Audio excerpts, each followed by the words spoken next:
3 people, including 2 San Diego police officers, have been killed in a wrong-way crash in San Isidro. Good evening and thank you for joining us. I'm Carlo Cicchetto. I'm Marcella Lee, in for Barbara Lee Edwards. There are still many questions tonight, and the southbound lanes of Interstate 5 south of the 905 split reopened just about an hour ago. The CHP says the tragic crash happened just before 10:30 this morning near Dairy Mart Road when the driver of a silver Honda Civic going north in the southbound lanes slammed into the blue car with the 2 officers inside. Tonight we have team coverage. Our Shannon Handy has an update from the scene, and News 8's Jesse Pagan is live at San Diego Police Headquarters. We start with Shannon. Marcella and Carlo, the scene was cleared just about an hour ago, allowing traffic lanes to reopen. This investigation will take some time to piece together, but aside from the logistics of it all, it was a very emotional day for first responders.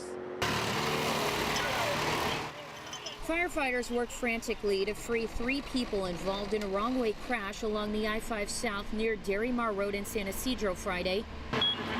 It happened around 10:20 a.m. Minutes earlier, the California Highway Patrol received a call about a Honda Civic going north in the southbound lanes.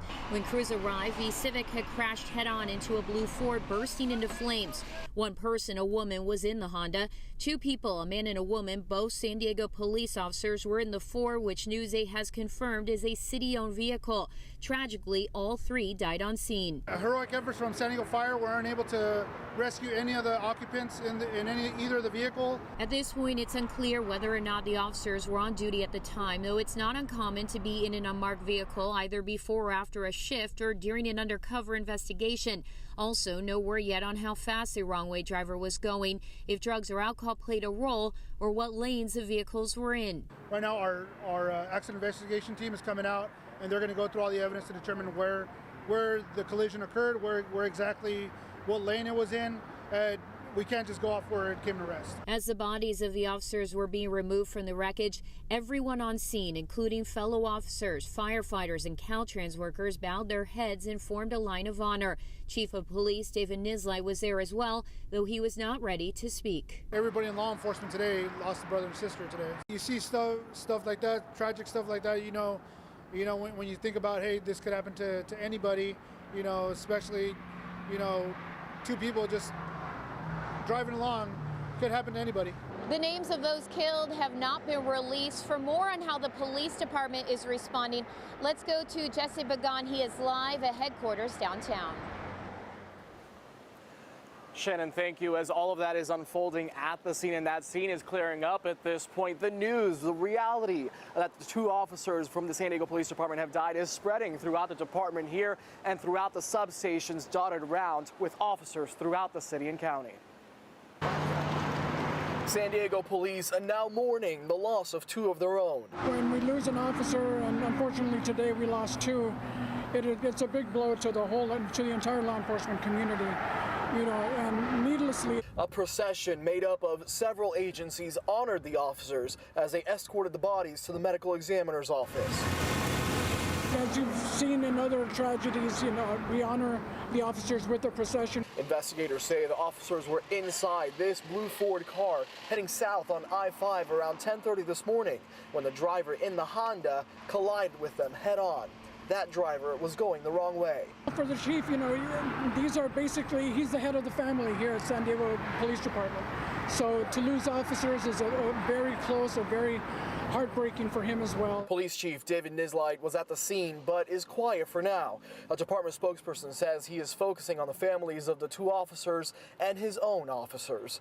In a statement, Mayor Todd Gloria says in part, quote, "It's with a heavy heart that we mourn our 2 San Diego Police Department officers. In the coming days, we'll learn more about these public servants and we'll honor them for their service.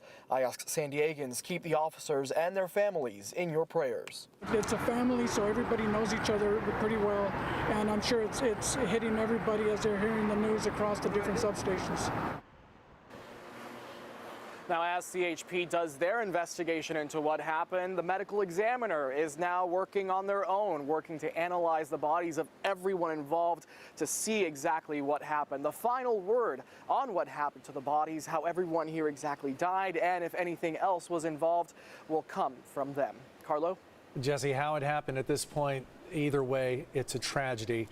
Are we expecting to hear anything more tonight from SDPD, perhaps anything about the victims? We do. As we mentioned, the San Diego Police Department spokesperson mentioned that Chief Nislight is really focusing on getting in touch with the families of the two officers and also talking to any other of his officers who might have been in contact or know who these two officers were on a more personal level. However, as soon as that is done, we do expect some more information to come either from the chief or from the police department. Carlo, Marcella.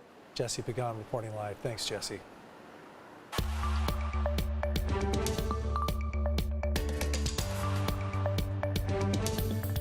Our big story tonight as the state pushes to get all eligible Californians vaccinated. The Vax for the Win lottery is being used for motivation for the more reluctant people. This morning, the very first winners of the $50,000 Friday prizes were announced. News 8's Kirsten Holmes is live in Chula Vista with that and how the lottery is affecting local communities. Kirsten? Hey everybody, so this little card is now worth 50 grand for 3 people right here in San Diego. I'm live here in Chula Vista at a mass vaccination site because there's a chance that someone actually drove through this site and now has 50,000 reasons to celebrate being vaccinated. And everyone says that this is all supposed to support our community and help stop the spread of coronavirus. San Diego. Yeah, look at San Diego, it's doing well. San Diego, look at that. Look at that. Unbelievable. And that's how the state of California says they're working to get more people vaccinated. Governor Newsom put $116.5 million towards making that happen, and here's why. We are seeing vaccination rates across the spectrum improve, particularly in black and brown communities, though we recognize we still have more work to do in that space. Nancy Maldonado is the president and CEO of the Chicano Federation. She's working to bring the Latinx community vaccination rate up from 27.3% in San Diego County. Nancy says their biggest obstacle to getting folks vaccinated is mis- and disinformation. A lot of it was about the health, the side effects, the safety of the vaccine. At this point, we've seen how many people have gotten their vaccine and it's been safe, everyone is healthy. So in order to reach that herd immunity, we do need more people to get their vaccine. And now you can even win some money, so why not? Whether you're vaccinated already or you want a chance to win and will get vaccinated by next Friday, Nancy says getting the shot is all you have to do. When you get vaccinated, your information is automatically sent to the state of California, so you're entered into their database as having been vaccinated. So for these drawings, you're automatically entered. So no need to do anything else. If you've been vaccinated, you've already been entered into the drawings. All right, so if you're like me and checked your email and realized that you are not a winner today, there is still time. There is another drawing next week. And if you don't win the $50,000 grand prize, there is still more incentive prizes like a $50 gift card that you may be eligible for. So we're all waiting on that one if we didn't win today. Marcella and Carlo, back to you. No, nope, didn't win. Or that prize at the very end, those grand prizes, right? It's like, oh, don't worry about the $50,000. You could be like over $1 billion richer. Thanks, Kirsten. Okay, how worried are you about a wildfire threatening your house? And how worried are you that that could force you to lose your homeowners insurance because of that danger? It is happening to people here in San Diego. News 8's Steve Fiorina looks into this latest move by some insurance companies to discontinue people's coverage in California, including some who may be your neighbors. Another dry summer ahead, brush fire fuel plentiful, and insurance companies are backing away. We've seen the fury of massive wildfires tearing through many San Diego neighborhoods. Lives lost, homes destroyed by the hundreds. The fires of '03 and '07 were particularly devastating here. In late 2019, several major insurance companies sent non-renewal notices to 235,000 homeowners considered in harm's way. That led to a moratorium for many zip codes, and that was extended last year. But not every Californian has been protected. Carol Frank received a letter like this one. Her coverage was ending. They just said you live in Scripps Ranch and it's a fire zone. She wasn't happy. Disappointed, I was angry, and it takes a lot of energy to start getting new insurance again. She reached out to her agent and signed up elsewhere.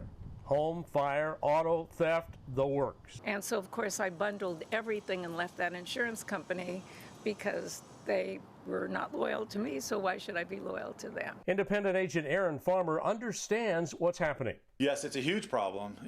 In the last, certain 5 years, you're talking about billions of dollars have been paid out from insurance companies from San Diego all the way up to Sacramento, and the carriers just can't keep paying the billions of dollars. They also have to protect the people that they currently insure. The State Department of Insurance isn't happy with the new landscape, urging homeowners with claims to reach out to that office. We deployed last year, even in the middle of the pandemic, to have people out, helping people file their claims. And, we have gotten, tens of millions of dollars back for consumers in helping them to file their claim. Coverage is available one way or another. Be patient, be persistent. Steve Fiorina, News 8.